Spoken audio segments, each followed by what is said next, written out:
이 시간 우리에게 주신 하나님의 말씀은 구약성경 출애굽기 36장 6절과 7절의 말씀입니다. 출애굽기 36장 6절에서 7절의 말씀입니다.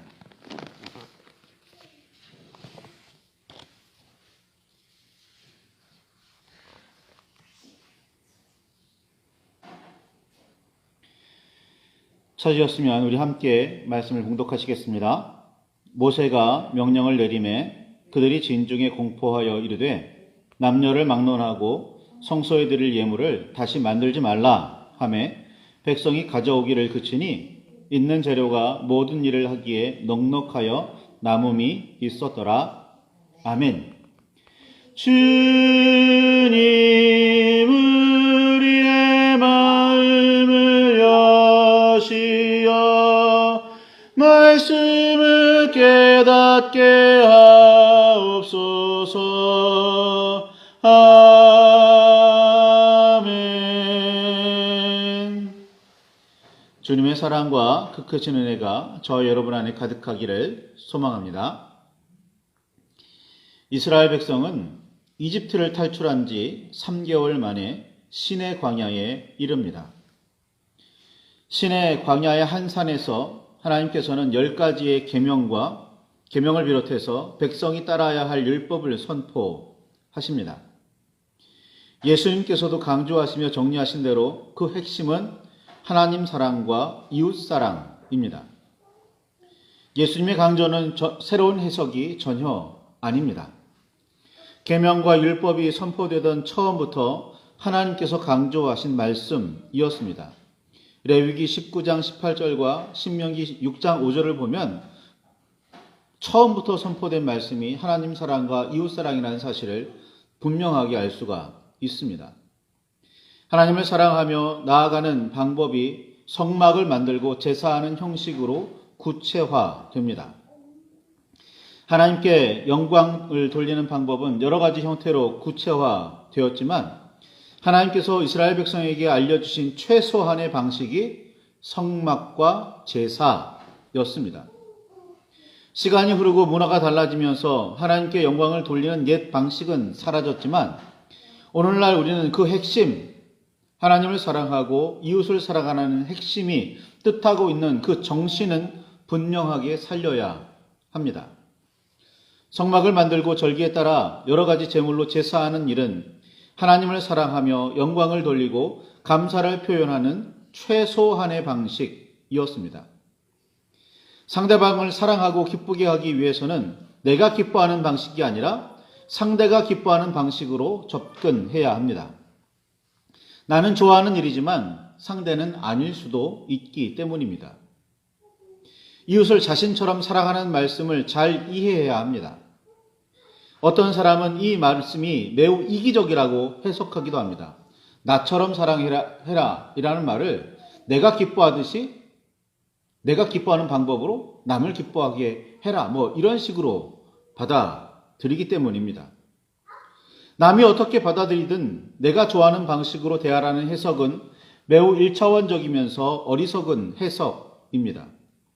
모든 사람은 자신이 좋아하는 꽃을 받아들거나 음식을 대접받을 때 기뻐합니다. 이솝의 이야기에 등장하는 여우와 두루미처럼 상대에 대한 고려 없이 평평한 접시나 주둥이가 길쭉한 병에 음식을 담으면 자신은 먹을 수 있어도 상대는 전혀 먹을 수가 없습니다. 이런 사실을 알고 남을 대접해야 합니다. 따라서 상대에 대한 이해와 배려에서 시작된 사랑이 진정한 사랑입니다. 그래서 예수님의 십자가는 지극하고도 너무나 분명한 사랑의 표시입니다. 하나님에 대한 지식과 이해가 우리에게 필요합니다. 그래야 우리는 하나님께서 기뻐하시는 일들로 하나님께 영광을 돌릴 수가 있습니다.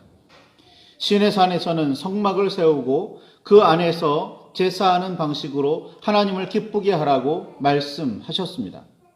따라서 성막과 제사는 하나님께 나아가는 매우 중요한 요소였습니다.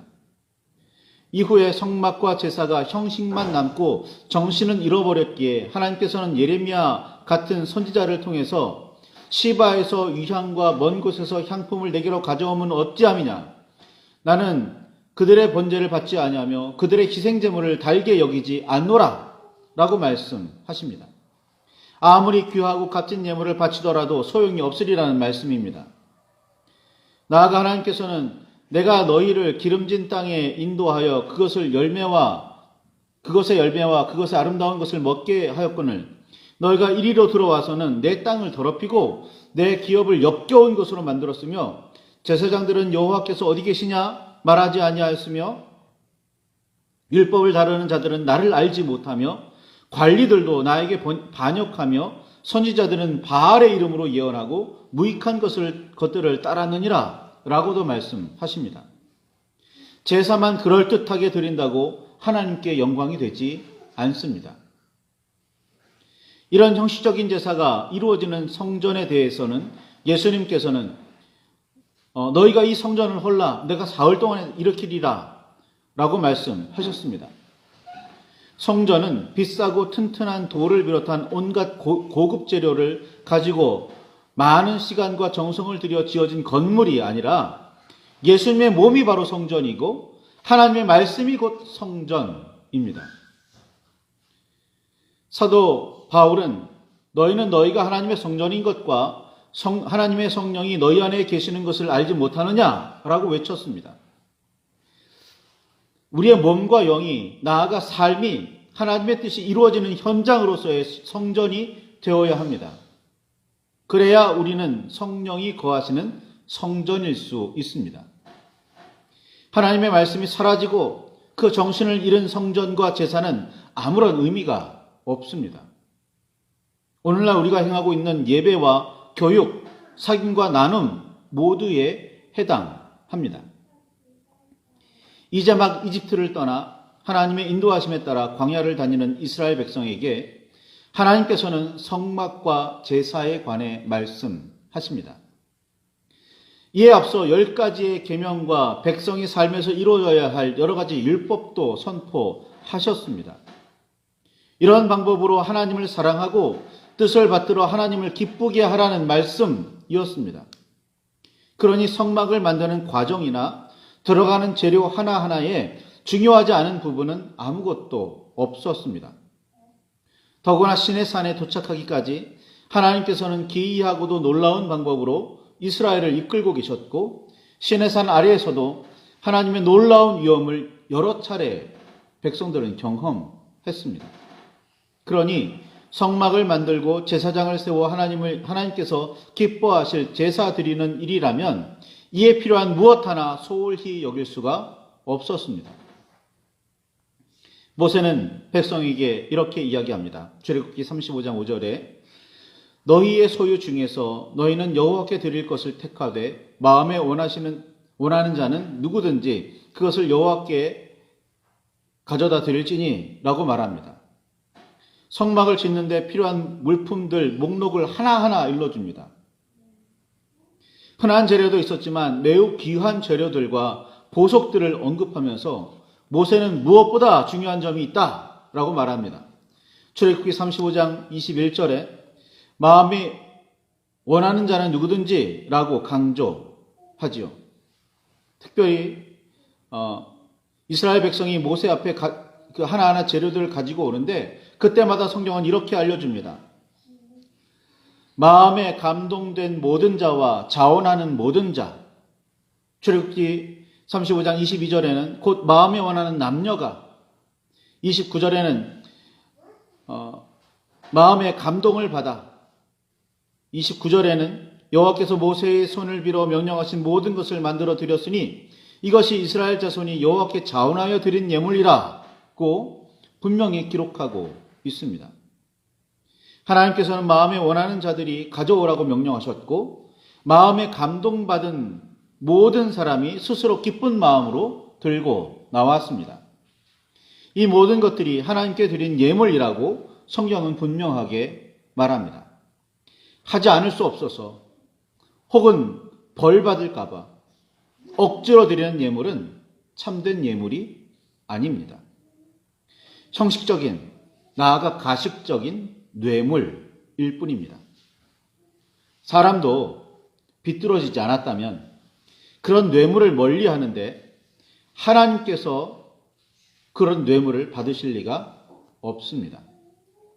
물론 버거운 연습과 훈련이 다가올 리는 없지만 하나님께 예물을 드리는 일에 있어서는 성경은 연습과 훈련에 대해서 전혀 말하지 않습니다. 종종 우리 교회 생활할 때 그런 거 합니다.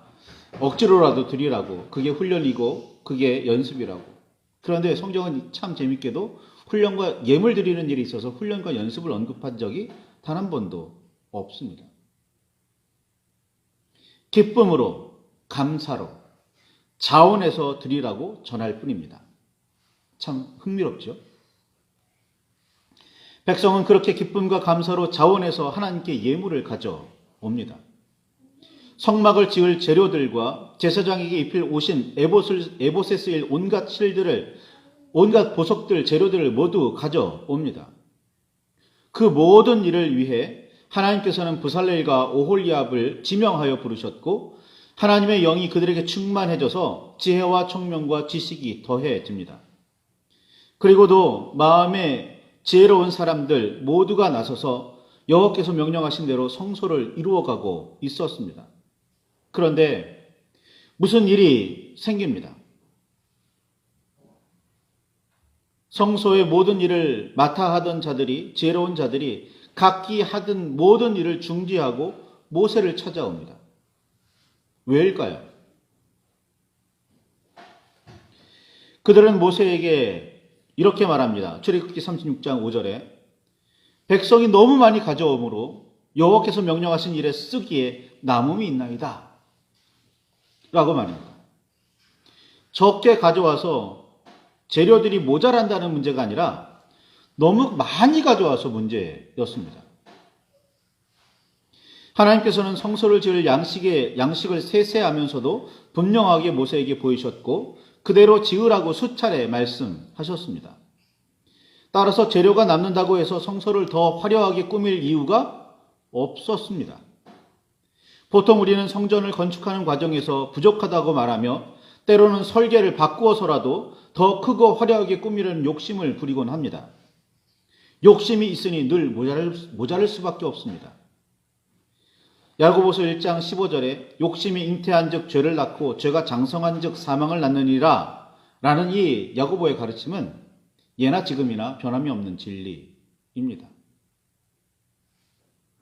하나님께서는 성소를 지으며 욕심을 부리지 말라고 말씀하십니다. 보행하는 장정만 60만이 넘는 인구였던 당시의 이스라엘이 아무리 이집트에서 혹독한 대우를 받으며 살았더라도 하나님께서 말씀하신 성소를 지을 만한 능력이 부족했을 리가 없습니다. 십시일반이라고 조금씩만 모아도 충분했으리라 여겨집니다. 더구나 그들은 이집트에서 떠나올 때 하나님의 말씀에 따라 이집트 백성에게 은금 패물과 의복을 구하여 받아 나왔습니다. 엄청난 하나님의 이적을 통해 견딜 수 없는 재앙을 겪고 있던 이집트 사람들은 혹시라도 이스라엘이 나가지 않겠다고 버틸까봐 요구하는 대로 모두 내주었으리라 여겨집니다. 그러니 당시 이집트나 그리스와 로마를 비롯한 다른 민족이 지었던 신전에 비해 한없이 초라한 성막을 세우는 일에 이스라엘 백성들이 힘들어했을 리가 없습니다. 절대로 무리한 일이 아니었습니다.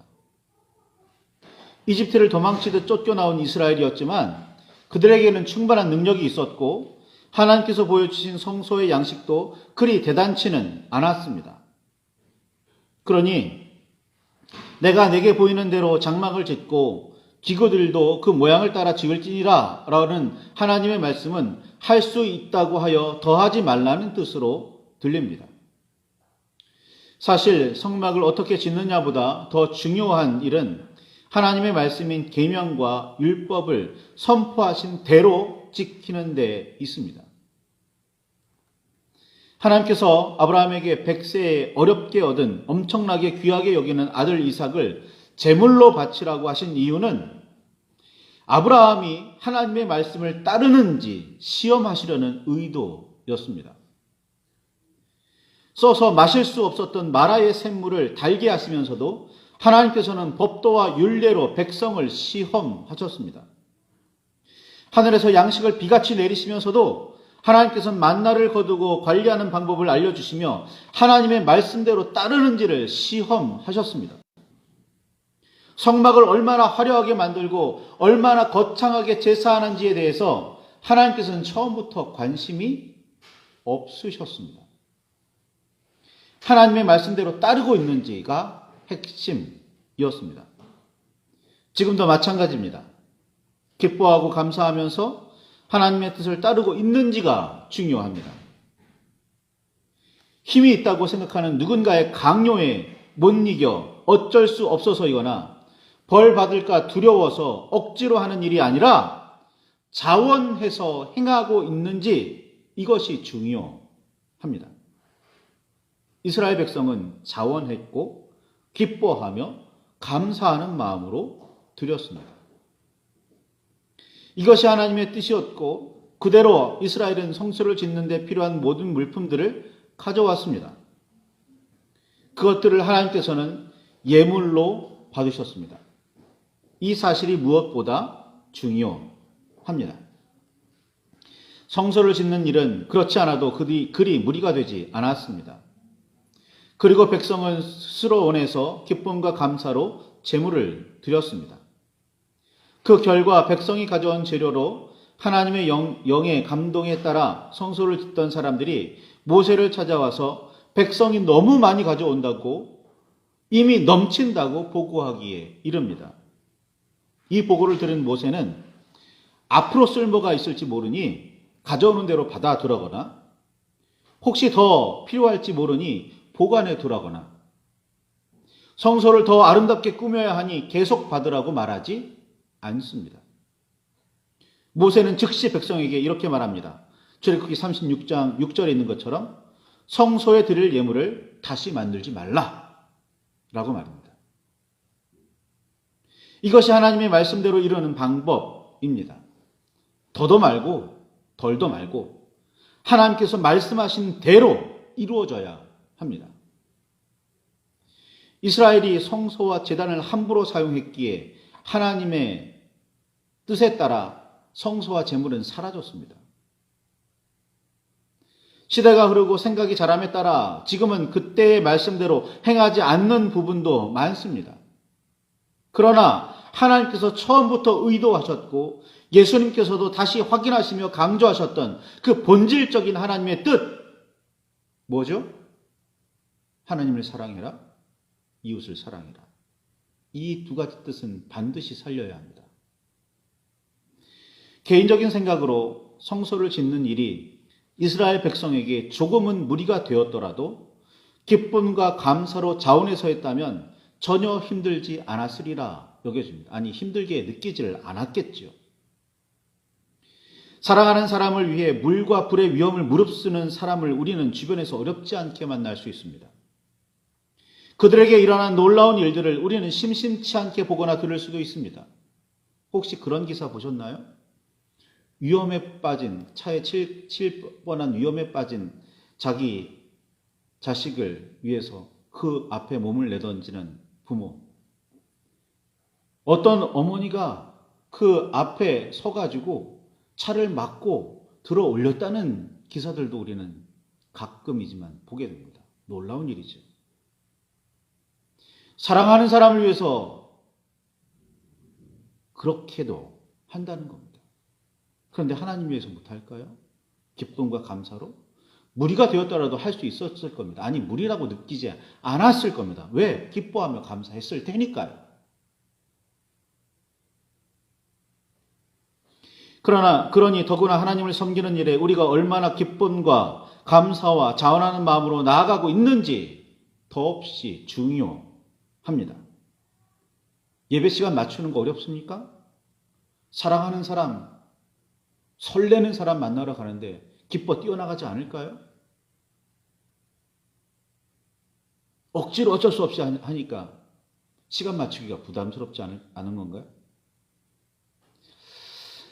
어떤 마음과 정성과 삶으로 하나님께 나아가고 계십니까? 하나님의 뜻과 예수 그리스도의 말씀과 성령의 인도하심에 따를 때 기쁨과 감사와 자원하는 마음이 있으십니까? 기쁨과 감사와 자원하는 마음이 있어야 넘치는 은혜가 있다는 사실을 분명하게 새기시기를 바랍니다.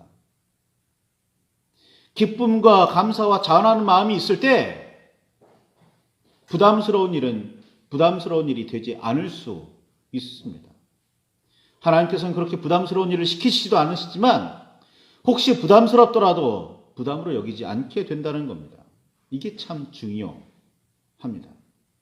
그러니 우리에게 기쁨이 있느냐, 감사가 있느냐, 자원하는 마음이 있느냐, 이게 중요한 거죠. 말씀을 붙들고 깊이 묵상하시며 기도하시기를 바랍니다. 정말 내 안에 그런 감사가 있는지, 그런 기쁨이 있는지, 자원하는 마음이 있는지 말입니다. 예배하는 일에나, 예물 드리는 일에나, 봉사와 헌신하는 일에나, 교육하는 일에나, 나누는 일에나, 그리스도의 이름을 높이는 어떤 일들에 있어서 하나님을 사랑하는 마음이 있는지, 그리스도를 사랑하는 마음이 있는지, 그 뜻대로 하려는 기쁨이, 감사가, 자원하는 마음이 있는지 말입니다. 묵상하며 기도하실 때 하나님의 은혜가, 그 깨달음이, 하나님을 향한 진정한 마음이 넘치시기를 바랍니다.